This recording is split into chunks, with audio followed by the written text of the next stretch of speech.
सांगली लोकसभा निवडणुकीच्या निमित्तानं महाविकास आघाडीतील सर्व पदाधिकाऱ्यांच्या मेळाव्यास उपस्थित असणारे आपल्या सर्वांचे नेते आदरणीय जयंतराव पाटील साहेब, शिवसेना उद्धव बाळासाहेब ठाकरे पक्षाचे संपर्क प्रमुख नितीन बानवडे पाटील सर, आमदार सुमन काकी, आमदार अरुणांना लाड, तसेच व्यासपीठावर उपस्थित असणारे सर्वच प्रमुख, तसेच महाविकास आघाडीतील सर्व घटक पक्षांचे इथे प्रमुख उपस्थित आहेत व्यासपीठावर, व समोर जमलेले सर्व महाविकास आघाडीतील पदाधिकारी, महिला बंधू आणि भगिनींनो,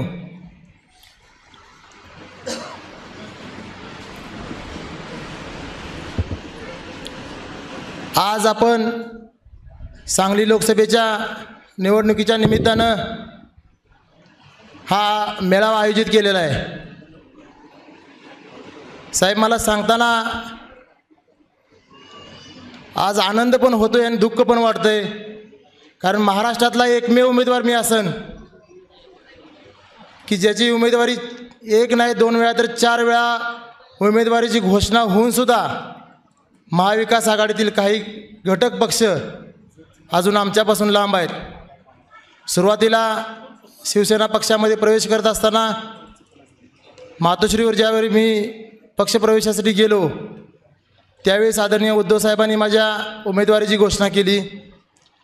दुसऱ्यांदा मिरज शहरामध्ये उद्धव साहेबांची विराट सभा झाली, तिथं दुसऱ्यांदा उमेदवारीची घोषणा झाली. तिसऱ्यांदा शिवसेना पक्षाच्या वतीनं जी उमेदवारांची घोषणा होती, अधिकृत शिवसेना पक्षाकडून पत्राद्वारे माझ्या उमेदवारीची घोषणा झाली. चौथ्यांदा महाविकास आघाडीची जी उमेदवारीची यादी बाहेर निघाली त्या यादीमध्ये माझं नाव येऊन सांगलीच्या लोकसभेचा अधिकृत उमेदवार महाविकास आघाडीचा म्हणून माझ्या उमेदवारीची घोषणा झाली. पण एका उमेदवाराची 4 वेळा उमेदवारीची घोषणा होऊनसुद्धा अजून आपले मित्रपक्ष आपल्यापासून लांब आहेत. नेमकं दुखणं काय माझ्या लक्षात आजपर्यंत आलेलं नाही. एका शेतकऱ्याचा मुलगा खासदार होतो हे तुमचं दुखणं आहे का? शिवसेना पक्षाची ताकद इथं कमी आहे म्हणून हे दुखणं तुमचं आहे? महाविकास आघाडी ही काय सांगली जिल्ह्यापुरती नाही. महाविकास आघाडी ही संपूर्ण महाराष्ट्रात आणि इंडिया आघाडी पूर्ण देशात काम करते. त्यामुळे नेमकं मला अजून यांचं काय दुखणं आहे नेमकं लक्षात आलेलं नाही.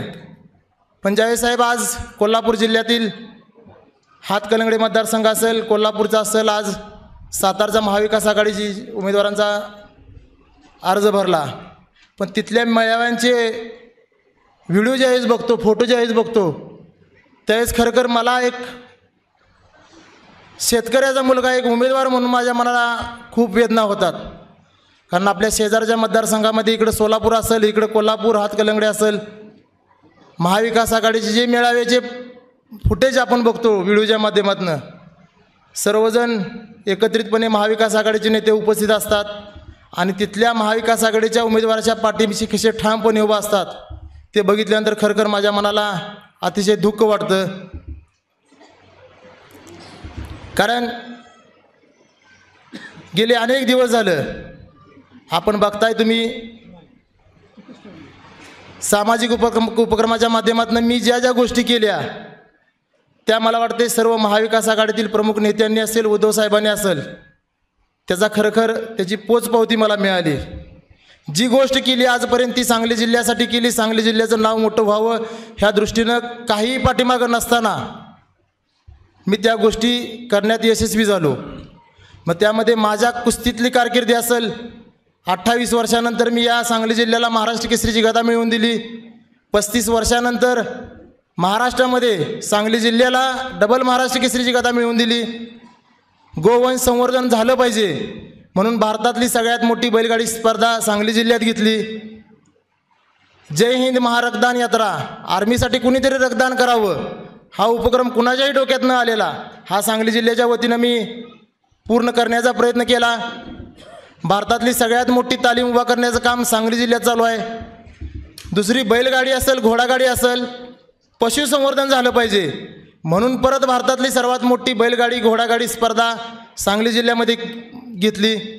मग आता ह्याच्यापेक्षा जास्त मी काय केलं पाहिजे सामाजिक क्षेत्रामध्ये की ज्याला तुम्ही मला आज उमेदवार म्हणून तुम्ही मला त्याला एक समजताल. आज सामाजिक क्षेत्रामध्ये काम करत असताना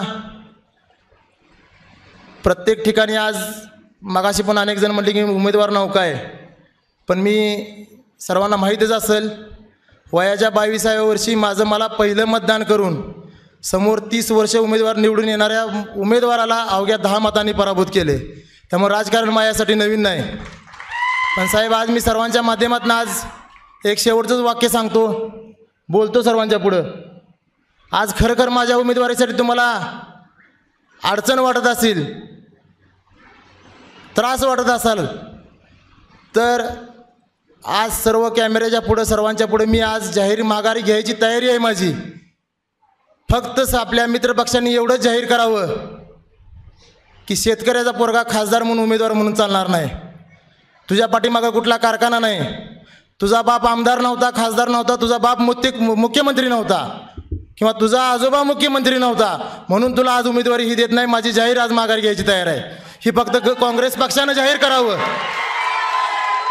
काँग्रेस पक्षाने एवढं जाहीर करावं की शेतकऱ्याच्या पोराला आम्हाला उमेदवारी द्यायची नाही.